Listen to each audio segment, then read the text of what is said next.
tớ xa trò đáy vô ba ia ba đáy vô cho đi vô tư yêu ba tớ thọ lỡ bê phú lu chi bê châu đôi cú cú thương cầu con trâu xa tu chia bê châu Phải chứ hả? đi phố trên cả tia chùa nó cứ chia lu tao chùa cao chùa cháu có mó ra cho không ly địa sĩ mùa ý từ trên nhỏ nhỏ chi lu chia bê châu từ cho cả lo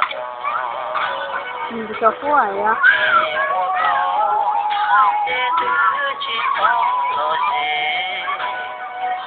Là cho lũ gì mua gì ta lũ cha po mua tua tu cha Ăn cái gì đang đi cùng nó sao?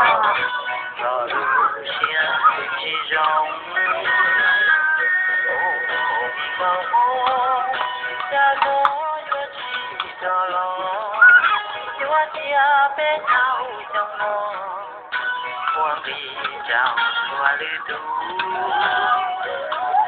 chia bé nhau qua tư cho sao lời chia có kế ai ta lo cha chỉ bỏ cô đi na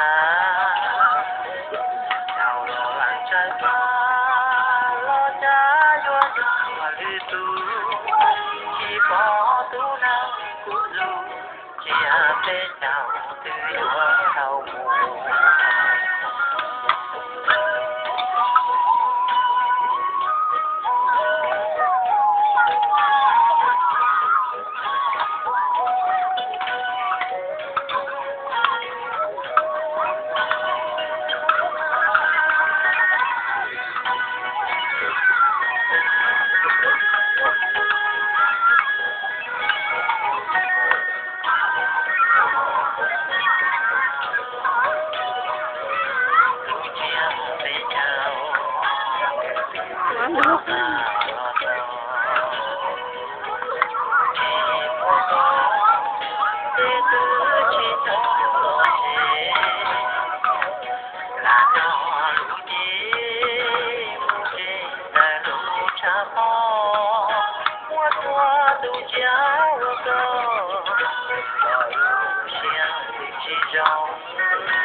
Nó làm sao?